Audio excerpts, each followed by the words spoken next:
नमस्कार। भारतीय aviation market में पिछले कुछ सालों में हमने काफ़ी कुछ देखा है। जेट एयरवेज जैसी बड़ी कंपनी फेल हो गई। स्पाइस जेट को देखिए, वो लगातार मुश्किलों में है।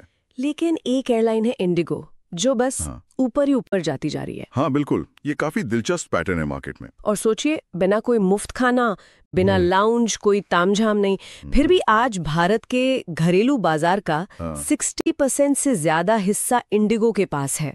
ये आंकड़ा वाकई कमाल का है। तो सवाल यही उठता है कि भाई, इंडिगो की इस जबरदस्त कामयाबी का राज आखिर है क्या?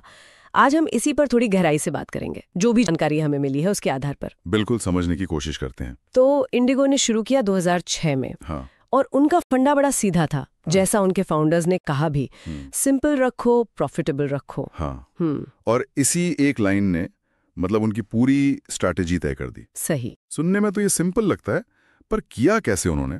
कुछ खास चीजें थी, जैसे सिर्फ एक ही तरह का प्लेन उड़ाना, एयरबस A320।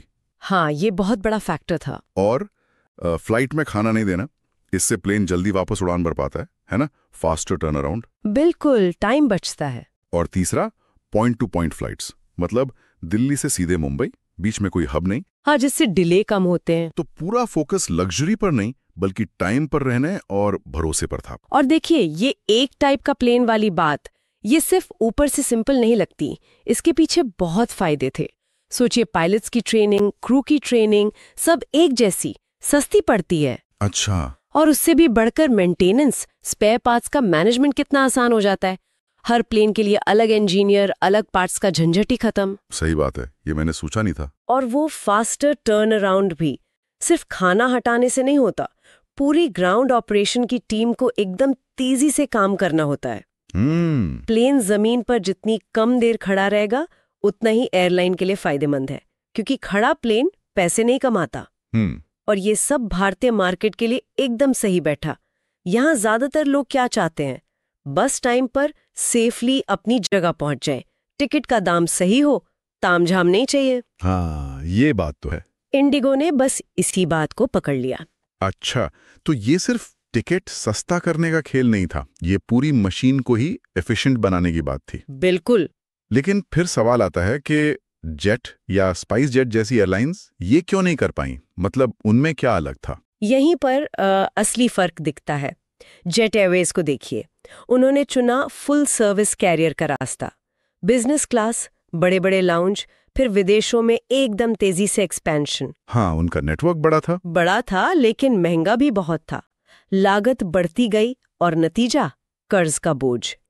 दूसरी तरफ स्पाइस जेट है, उन्होंने लो कॉस्ट रूट तो लिया, पर वो लागत और किराए के बीच का जो बैलेंस होता है ना, वो ठीक से नहीं बना पाए। कॉस्ट बढ़ती रही और फाइनेंशियल दिक्कतें आने लगी। तो मतलब इंडिगो ने सिर्फ आंकड़ों पर ध्यान दिया? बिल्कुल। उनका फोकस हमेशा से ऑपरेशनल एफिशिएंसी और प्रॉफिट पर रहा। एकदम laser sharp focus, balance sheet पर नजर। जबकि शायद दूसरों ने थोड़ा ग्लैमर, थोड़ा एक्सपेंशन, इस पर ज्यादा ध्यान दिया।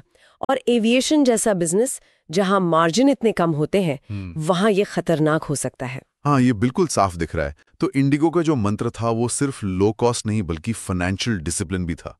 तगड़ा वाला। हाँ, बहुत ज्यादा। और ये उनके हर फैसले में दिखता है। जैसे लगातार क्वार्टर द क्वार्टर प्रॉफिट कमाने पर उनका जोर रहा।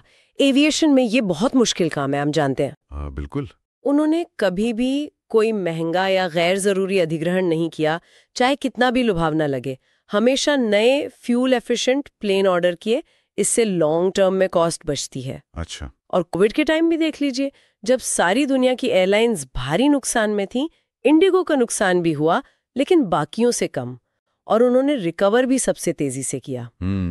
ये सब उनके मजबूत फाइनेंशियल बेस और टाइट ऑपरेशन का ही नतीजा था। तो मतलब जो चीजें शायद सुनने में उतनी एक्साइटिंग न लगे, कॉस्ट कटिंग, टाइम पर उड़ान, एक ही तरह का प्लेन, असल में वही उनकी ताकत बनी। बिल्कुल। बिजनेस में कहते हैं ना, समटाइम्स बोरिंग इज ब्रिलियंट।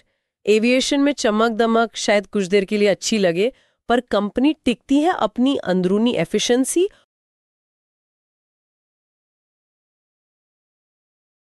और फाइनेंशियल समझदारी से। सही कहा। इंडिगो ने ये प्रूव कर दिया कि अगर आप बेसिक चीजें एकदम सही करते हैं, तो आपको फैंसी चीजों की जरूरत नहीं पड़ती सफल होने के लिए।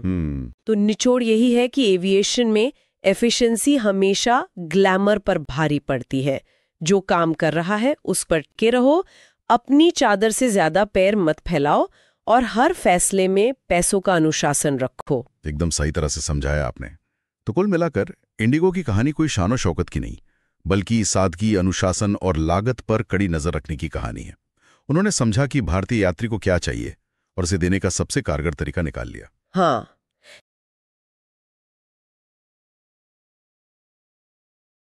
लेकिन यहाँ एक सवाल भविष्य के लिए भी है जो सोचने लायक है। क्या? देखिए, इंडिगो का ये no frills low cost model अब तक तो सुपर सक्सेसफुल रहा है, पर अब मार्केट बदल रहा है, कंपटीशन बढ़ रहा है, नई एयरलाइंस आ रही हैं और हो सकता है कि धीरे धीरे यात्रियों की उम्मीदें भी बदलें। क्या पता उन्हें थोड़ी और सुविधाएं चाहिए हो। हाँ, ये भी हो सकता है। तो क्या इंडिगो का यही मॉडल आगे भी इतना ही कामयाब रहेगा, या उन्हें भी वक्त के साथ अपनी स्ट्रैटेजी में कुछ बदलाव करने पड़ेंगे? ये देखना आगे काफी दिलचस्प होगा।